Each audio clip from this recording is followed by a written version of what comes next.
Robert Plank Show, episode 381. Reprogram your habits, defeat overwhelm, remove excuses, find inspiration, and discover your own path with Derek Doepker. Hey everyone, and thanks for listening. We're talking right now with Derek Doepker, and Derek is a former rock guitar player turned 7-time best-selling author, speaker, and coach on mind, body, and business success. And his goal is to help people break through their BS and amplify their productivity, profit, and performance by sharing clever mind games, life hacks, and the secrets of success found in music. And his website is derekdoepker.com. That's DOEPKER.com.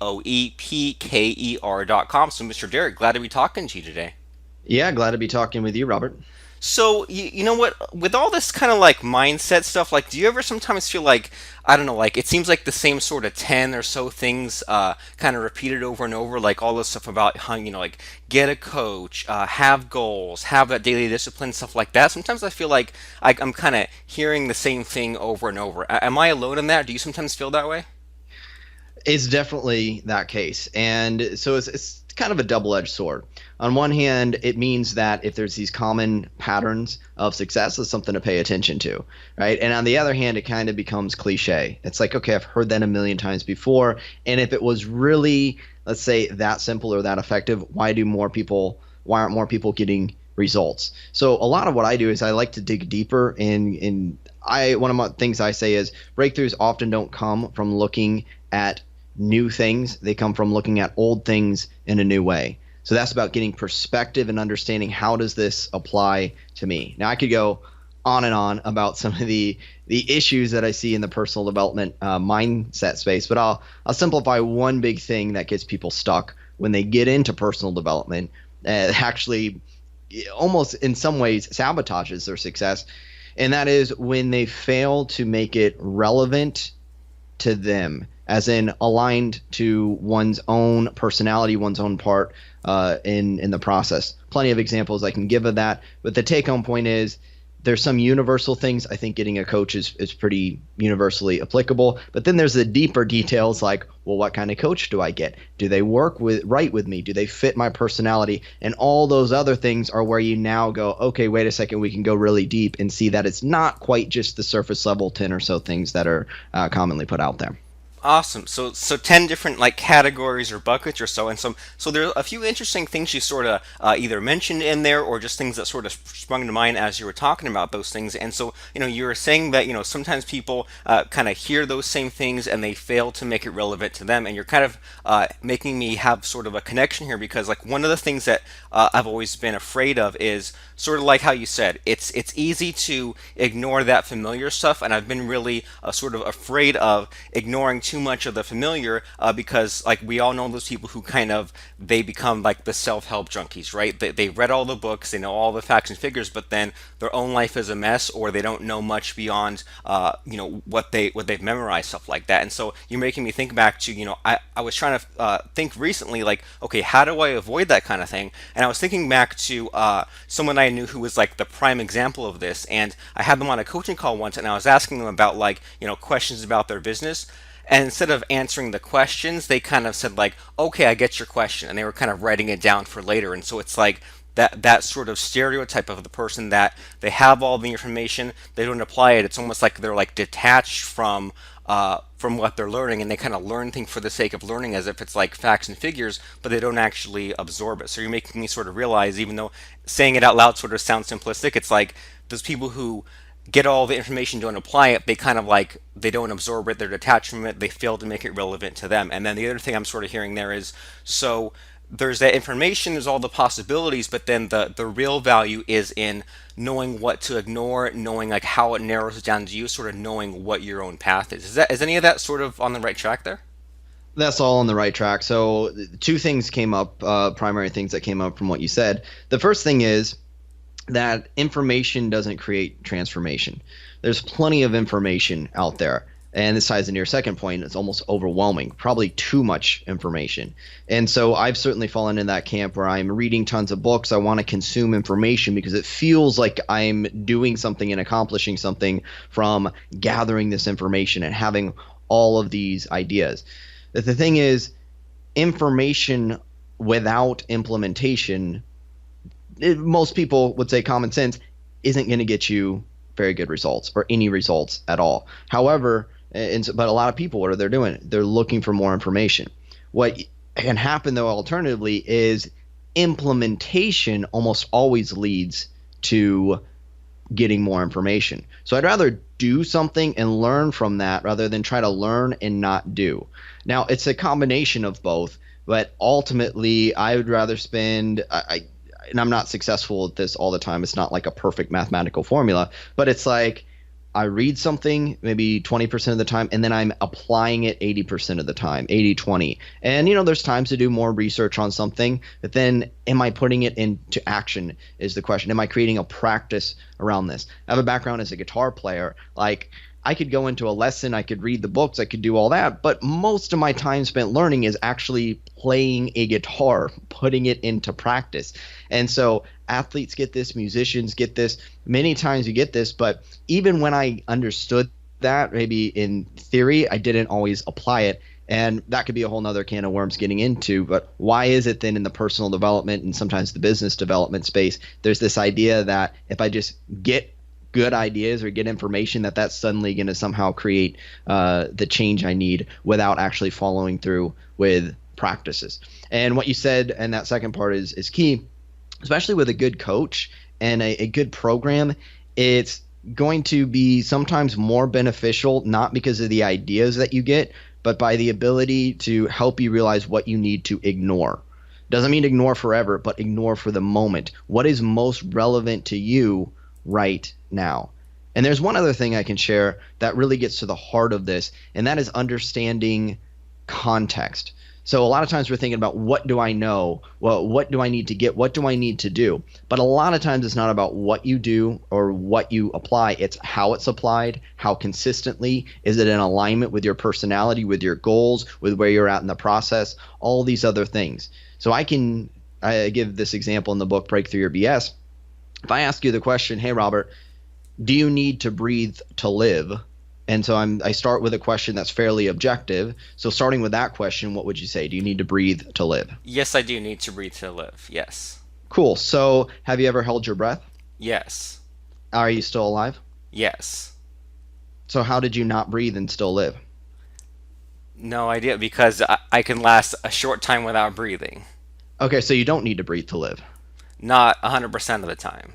Exactly. So you're right on with that. So thank you. Thanks for playing along with this. And so the idea is you need to breathe to live, and you also don't need to breathe to live. It depends on the situation that you're in and how you define it, right? So for instance, if your head's underwater, it's not a good idea to breathe, right? Most of the time it's a good idea to breathe, objectively speaking, and yet there can still be a situation in life where that's terrible advice.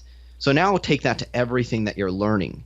There's a time when it applies. There's a time when it doesn't. It can be true and not true, right? It's the paradox of life. So that can get really deep, but that's how you dig past, those 10 things that you need to do to change your life. It's great if you can narrow it down to 10, and at the same time, you need to look deeper and go, when does this apply? When does it not apply? How does it apply? How does it not apply? And that's where you get into the deeper level work.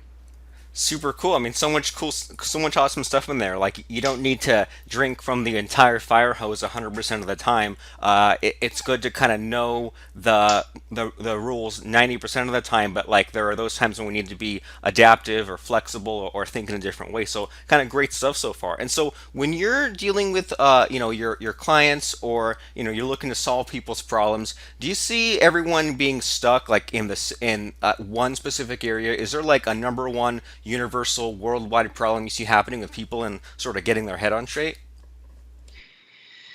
I would say that this goes back to the paradox. What gets people stuck can be very unique to them and their personality, their past trauma, wounds, approaches, and yet you can also go to principles and find just like several core underlying principles that are universal. And so that's what really a lot of personal development attempts to do, and when it's done well, it's effective, which is go, what are the universal principles, and then you take it and adapt it to you. So Yes, I would say that the first and foremost thing that needs to be at the top of people's minds, if they don't get this, they will get stuck, and it's also one of the quickest to fix, and that is, am I living what I know?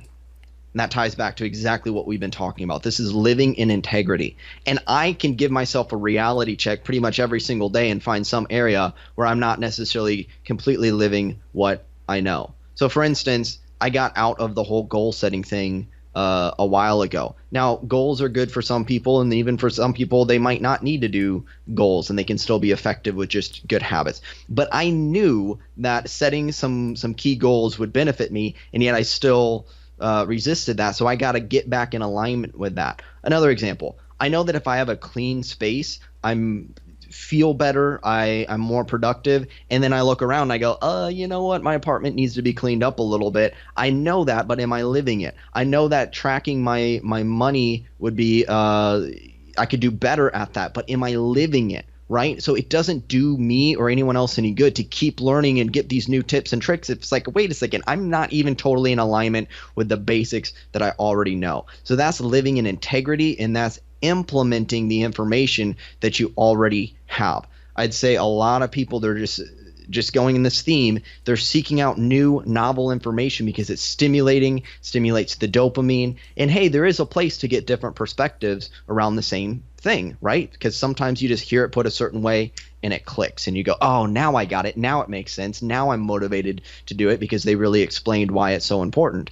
And yet that really needs to be, for some people, honed in on and go, wait a second, am I acting from what I already know? That's the one thing. The other thing that I say gets many people stuck, that's also a very simple fix, and that is simply state management.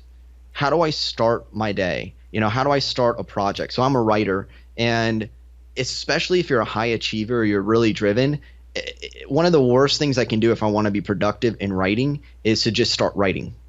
It's like, wait a second, what? How does that make any sense? So you're saying that if you just get into writing, that's not going to be effective? Well, it goes back to the Abraham Lincoln quote, whether you said it or not. Like, give me, maybe 4 hours. The numbers are always different. Let's say 4 hours to chop down a tree. I'll spend the first 3 hours sharpening the axe. Right. So before writing, I go, what do I need to do to set myself up for success with this writing? That might be getting up, doing some sort of movement and dancing to get the blood flowing. Actually, walking has been shown to boost creativity by 60%. My best ideas come when I'm up and I'm walking and I'm pacing around my apartment. So if I just dive into writing and I'm not in a good state and I'm feeling like the ideas aren't flowing, first I unlock the gates, open the floodgates of creativity, get my state in proper order by doing something that might not be writing related, or maybe it's some free journaling, and then I get into the process of, okay, now what do I actually need to work on today? What article am I writing? What am I doing? So state management is the second big thing, and the first big thing is really living in alignment with what you already know. Super cool. I mean, lots of fun stuff in there as usual. So yeah, like I definitely am also a huge believer in walking. Like if I just have a day where I knock out a task, go outside, I'll go for a walk, I'll come back, I'm ready to knock out the next task. And I notice that some days when I feel like the productivity is just sort of flowing like mud, like hardly anything's happening. Those are the days when I notice like I'm not getting outside, I'm not walking, I'm not exercising, not doing those things, and it's really interesting how when you apply some of these things, like they're automatic, you don't even notice them, but you do notice them when you stop doing them. And then as you were kind of saying there, how people don't actually sort of apply what they know, like I definitely see this all the time where people like that will ignore those familiar things and they're always off to the new project without finishing the previous one. They're always starting some new business, starting some new idea, switching gears all the time, and all of their time is spent making new stuff. And they're sort of happy for a while because they feel this forward motion, but then that really catches up to them when the projects don't finish, the money doesn't come in.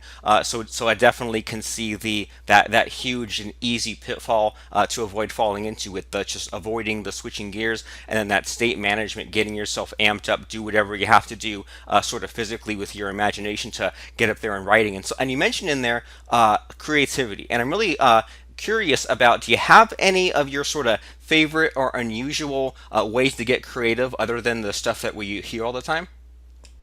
Sure. And creativity actually ties into what you're talking about, which is that switching gears, making new stuff, doing a lot of different things, but maybe not completing it.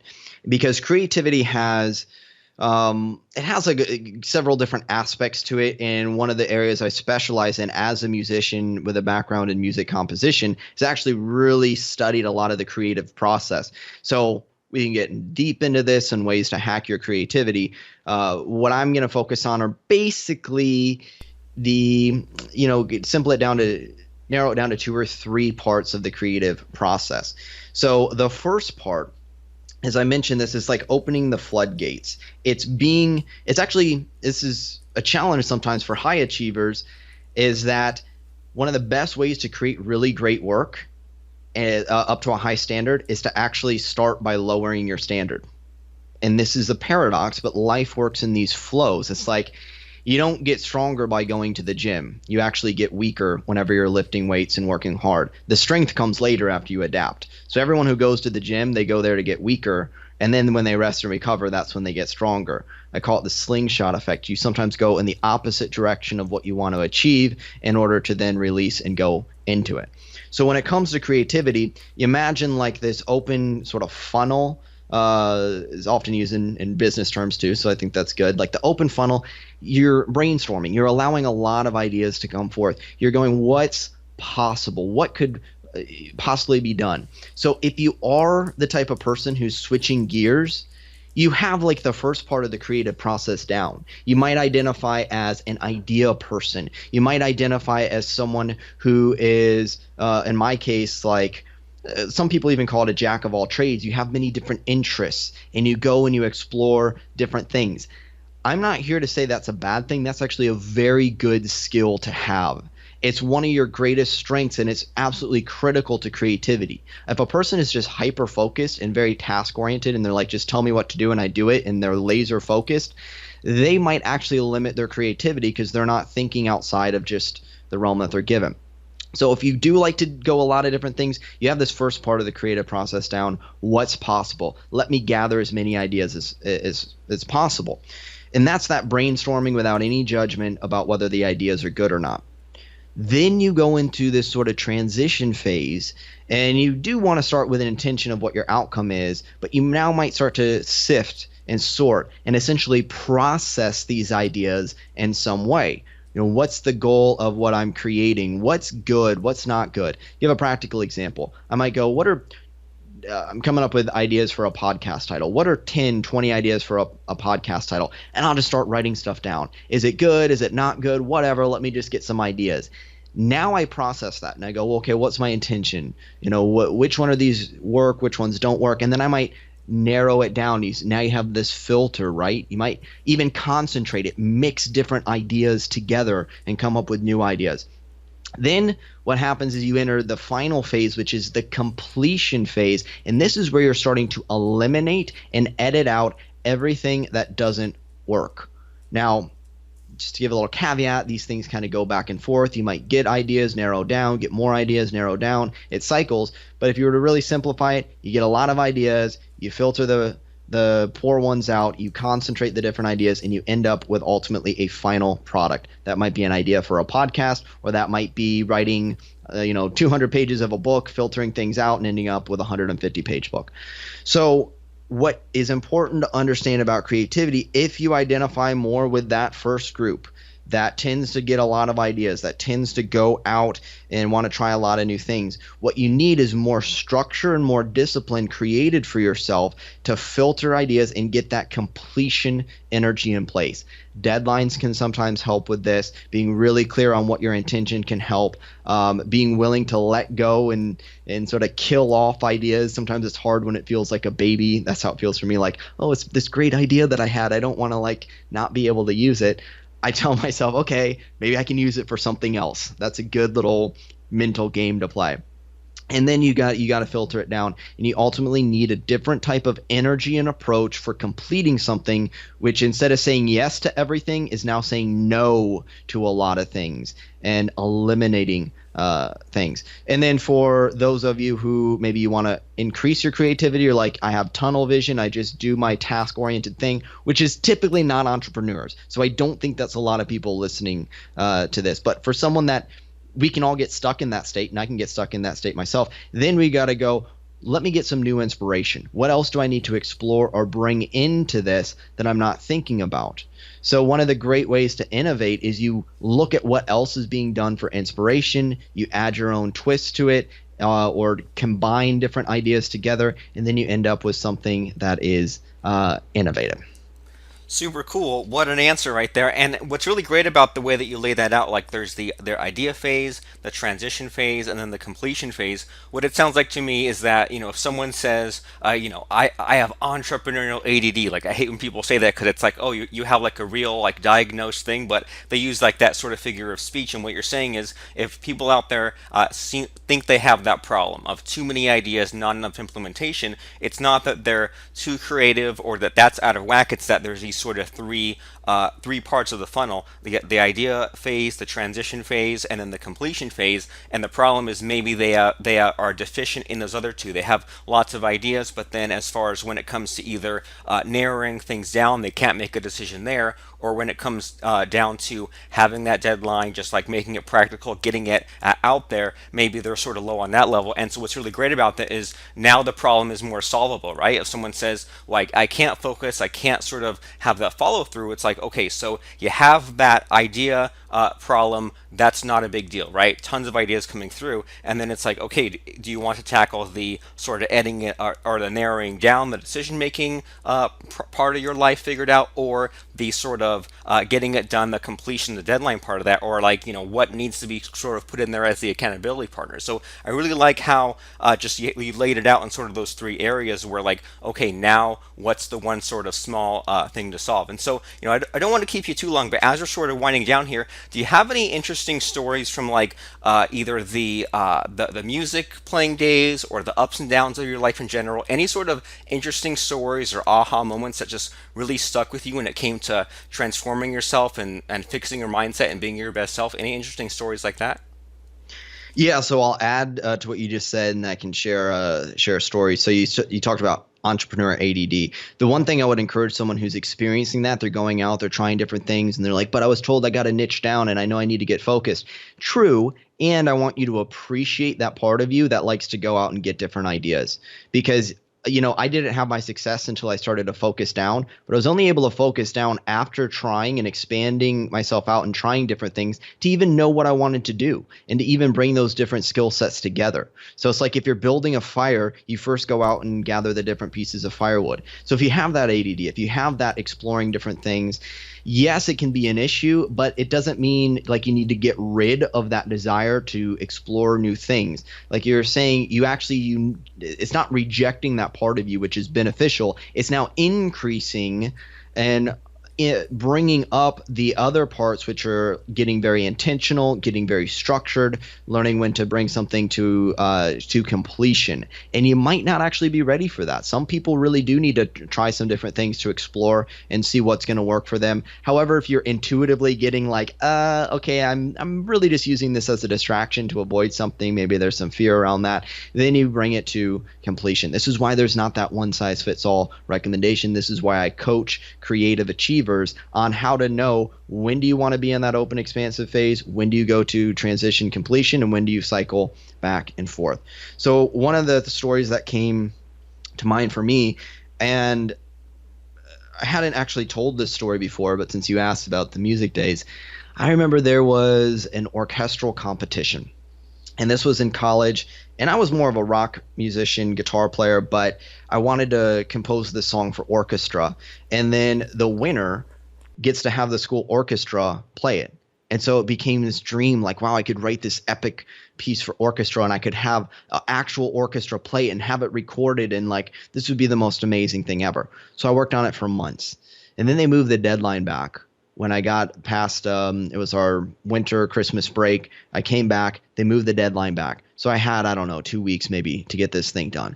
And I worked on that I went days without sleep working on it. I was skipping classes, which I didn't typically do. I was getting like an hour or two of sleep, sometimes as a nap, then waking up. I was so fired up and I was in flow. Like the idea would come into my mind and I would just type out the notation. And I worked and I worked and I worked.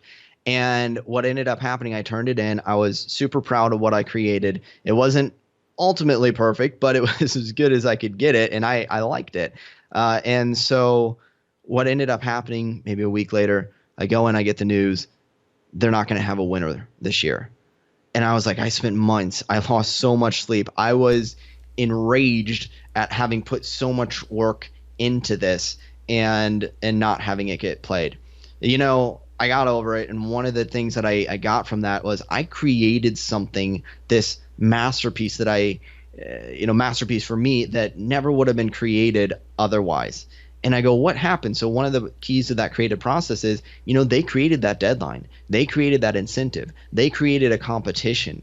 And that comes back to that idea that I needed a little bit of structure. I needed a little bit of incentive for me to go, you got to get this done. And it didn't sabotage my creativity. It actually enhanced it and allowed it to flourish. So I had structure. I knew it was for orchestra. I knew the length that it needed to be. I myself chose kind of how the feel of the piece would go, but I knew when it needed to be done by. So not everyone thrives from deadlines, especially as you're first learning to do something. But once you have a degree of competency, I found over and over, having some degree of structure is absolutely critical to actually unleash your best work.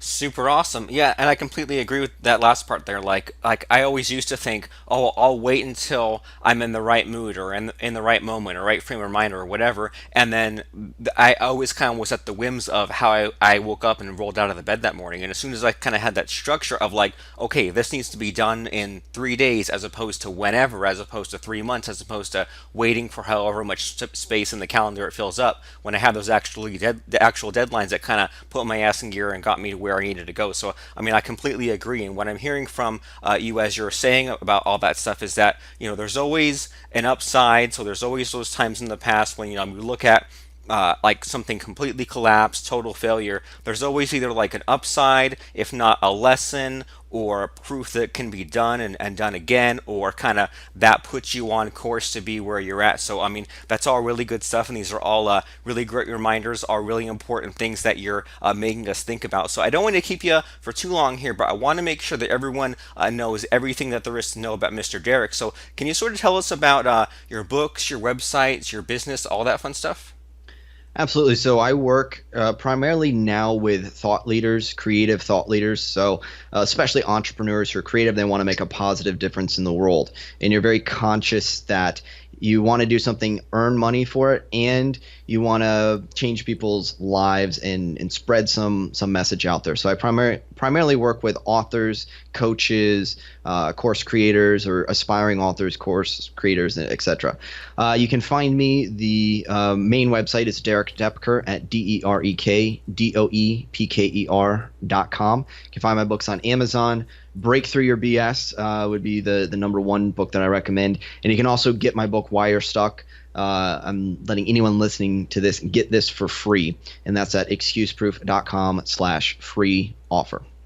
Super great. Excuseproof.com/free offer, and then DerekDoepker.com to check out everything else that Derek has going on. So I want to thank you so much, Mr. Derek, for stopping by and just sharing what you need, what we all need to know about those important reminders, the fundamentals. Not letting yourself get held up, not being your own worst enemy, not being overwhelmed, and then instead of focusing on what you can create, what you're doing next, focusing on the present and the future, not those things that are in the past that you are unable to change.